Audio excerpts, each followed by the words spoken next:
Right. Welcome everybody to the Bitcraze developer meeting, the February 7th, Wednesday. We're going to talk about Kalman filters. Perhaps not very developer, but it's more of like based on the blog post that we've written about 1.5 weeks ago that kind of explain the basics of Kalman filters. So might be good information if you need to do something with it or need to tune it a little bit, perhaps to kind of broaden your understanding of what it actually does. How it usually goes with these developer meetings at Bitcraze is that the first half hour we explain about the topic that we've announced before through discussions, Bitcraze discussions. And then after that, we're going to stop the recording and then we can handle, let's say, questions that are not perhaps related to Kalman filters at all. So yeah, to give everybody the opportunity to get some extra support. All right, so let's begin. Yeah, Kalman filters, they're very important for the Crazyflie, and I will, of course, will explain like in what sense, yeah, how it's kind of like how the principle works, let's say. I'm going to do it a little bit more in an, yeah, let's say complicated manner in terms of Kalman filters. Like I'm trying to explain with only visual aids, very little mathematics, to hopefully make it as clear as possible. I'll try to kind of leave probability mostly out of it, but I am going to kind of like show the implications of what probability has to do with it. And in general, if you can kind of see it within the grand scheme of things, the Crazyflie or any quadcopter or any robot needs to know where they are in order to be able to have something to be controllable. Because if you have a system that's not able to determine its own position, for instance, how are you able to write a controller that's able to determine that position? So that's why like at least like state estimation is a very important part of it. And that's the state estimation kind of goes hand in hand in Kalman filters. So yeah, so let's start with the main principles of what a Kalman filter is, or at least the main principles that drive behind it. So a Kalman filters, they describe linear systems that are driven by stochastic processes. So like, you know, that's the kind of system that they're supposed to describe.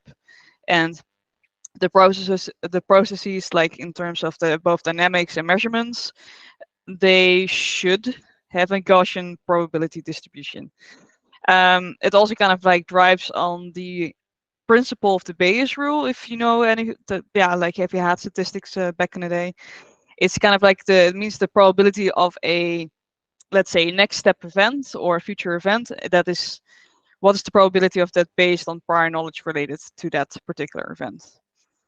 Also, what is also part of the principles is a Markov model or Markov processes, which means is that the next states of a system can be described by only the information that you have of the current system, that you don't need a whole bunch of history, that not that much like, you know, back history is necessary to describe or predict the next event.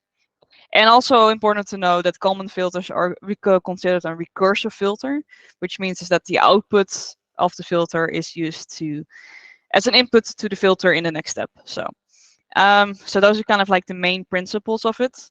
Also, yeah, then you have like something called like a state estimate or state estimate vector, which is like a vector of different variables to describe the state. And then you can kind of think about, for instance, like position and velocity. Those are good states. In quadcopters, you usually also have roll, pitch, and yaw included. But that's kind of like, you know, this is kind of like the state vector, let's say, that we're going to at least show the examples with. A dynamics model, that is kind of like predicting the next step based on the current time step. So here comes like the Markov hidden models again, which, like, you know, for instance, if you have that simple state vector that I've just explained to you,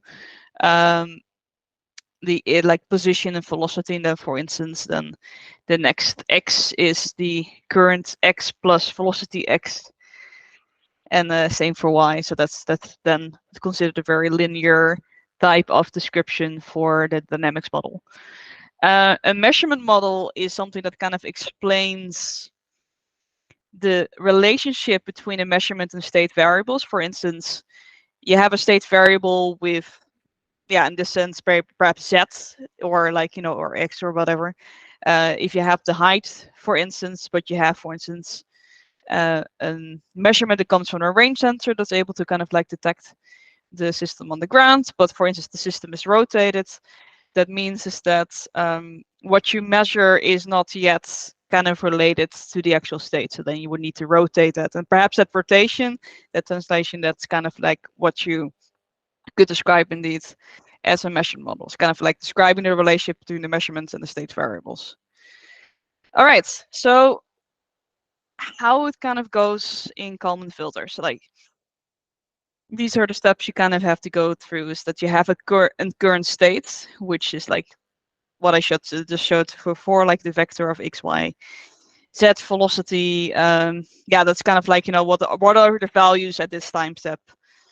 Then you also have like a covariance matrix, which also kind of explains like the probabilities of the, let's say, the previous predictions being done, and also like the potential measurements probability in there. And I said that I was not going to talk that much about probabilistics, but it's actually quite difficult to completely keep it out. But anyway, that's at least like what the covariance is doing. And then if you go to the next step, then that's the predict step, what you usually see in the Kalman filters, which is based on the current state and a dynamics model that I've explained before. You're able to predict the next state and the next x, y, z and velocities. And with that, you also kind of like have, okay, what are going to be the probabilities of those in the next step as well? And that's what the dynamics model comes in. Then you will also add a measurement to the system, which hopefully will make your estimate a little bit better. That goes through a measurement model, so that kind of like translates to then the measured state. Like I kind of explained before, like this is then the range sensor is then the measured the measurements, and that gets then translated to let's say the state variable. Then some internal processes happen. So that means is that with like, from the predicted covariance and the measurement model, you'll have some calculation going on that predicts, or not predicts, I mean calculate like the Kalman gain, also gives an innovation to the covariance matrix. And that is actually used then to compare the measured state with the predicted states, and then eventually the new state comes out of it. So that is kind of like, there's a lot of steps right here, but the main process is like first to predict, then to update with a new measurement, and then you will have a new state estimate. This is perhaps not very clear yet, so that's why also in the blog post I've explained it with a couple of, let's say, simple 1D examples, let's say, or 2D examples, which I would say is probably the easiest to kind of like explain a little bit of the principles what the state estimation is doing. So you see here, for instance, the Crazyflie flying like at a certain height. So that is the current state, let's say. So zt, and then you also have velocity, that's because perhaps it's like taking off, it is going with velocity to a certain direction. Then based on that, you can kind of say, okay, yeah, based on this current height and this current velocity that the Crazyflie was already having, then you can maybe predict that it might be at this height. So that's a prediction.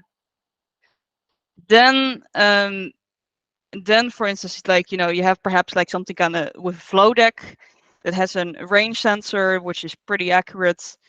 And then you're able to kind of like, okay, this is then, for instance, like the measured height that you have of the current system, which this measurement model is quite easy. As you see, it hasn't even been rotated. So that kind of means is that the measurement model in this sense is just the range sensor plus the difference, or like the displacement of the range sensor to the middle of the quadcopter. So then you have kind of a measured state.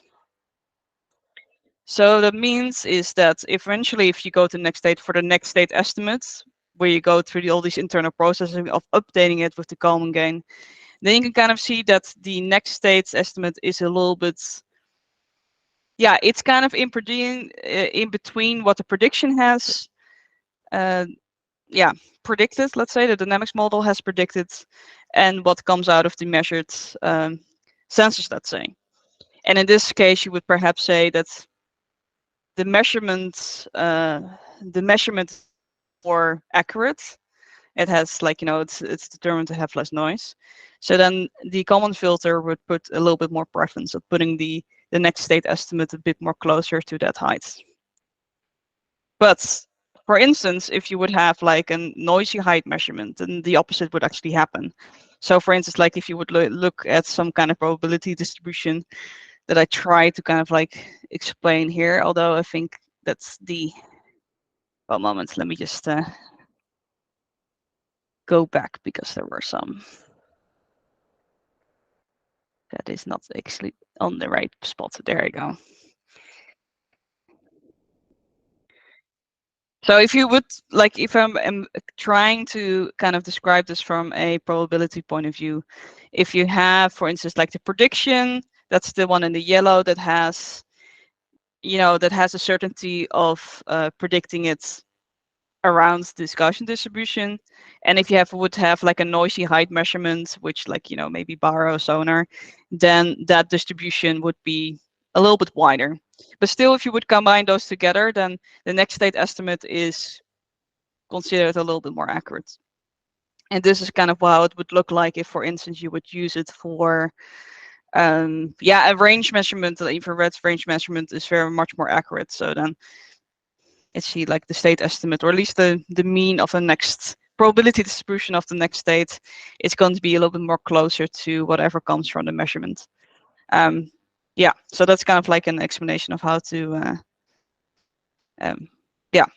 taking probability into account. So if you look at a 2D example, if you look at the current state, you see like now it's kind of like a 2D example in the sense of there's an X and Y added to the current state estimate vector. And there's also an X and Y velocity added to the state vector. You're going into a certain direction. So if you would put this into the, let's say, dynamics model, then you would perhaps predict that the quadcopter at the next state, and the next time step is going to be approximately around here. However, if you have a, let's say, a flow deck, and you have, for instance, like a flow, let's say, flow measurement, which is usually like, pixels per frame, which is kind of like, very close to very good correlation with velocity. And perhaps there was some kind of wind that's made the quadcopter not really go in that direction. So in this sense, like the optical flow sensor would detect more flow in X, but less flow in Y.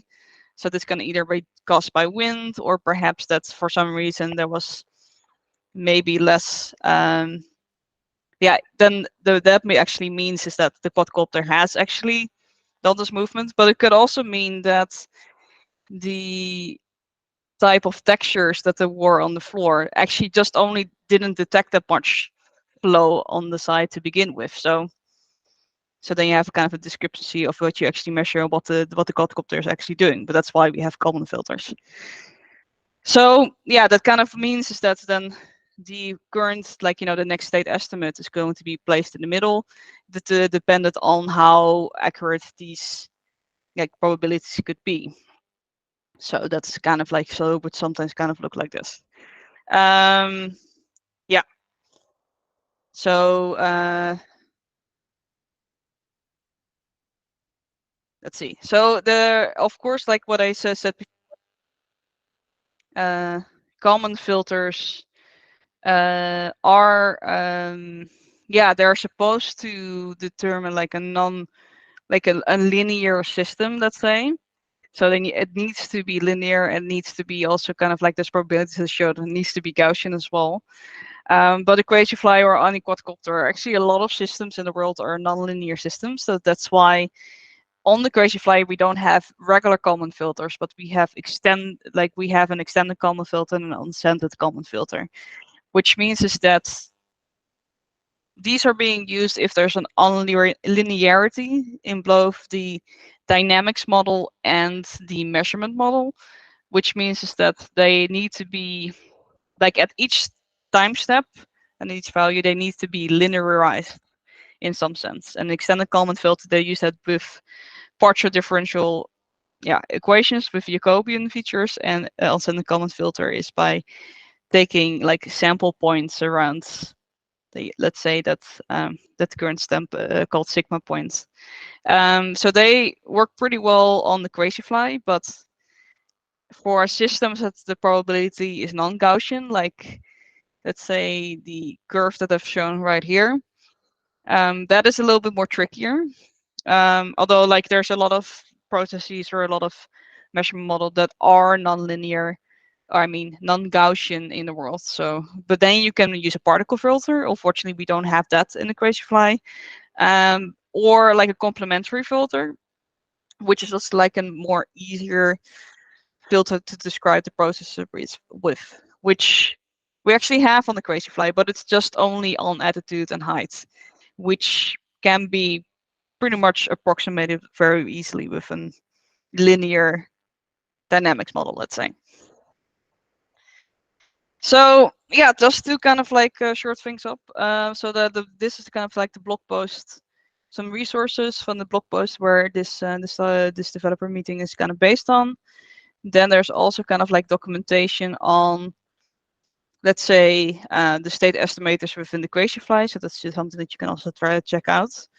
I probably explained Kalman filters in a very simple way, let's say, maybe a little bit too simple to some tastes.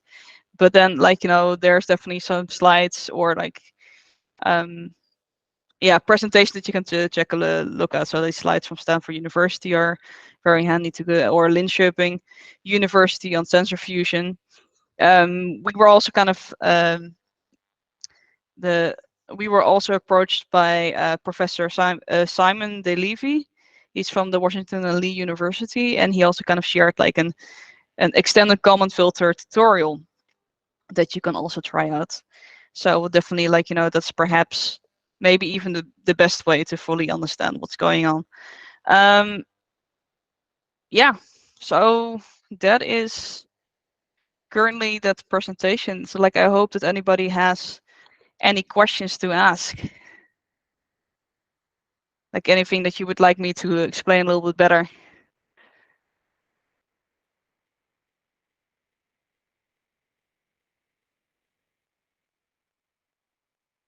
Anybody that has any questions about state estimation in the Crazyflie in general?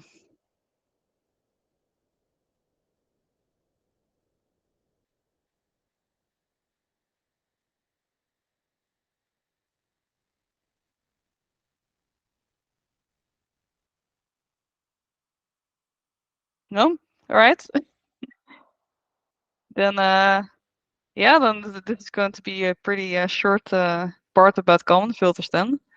I guess we can kind of close the recording for now, but then we can just do perhaps some more regular support questions while you guys are here. So just let me just give a moment.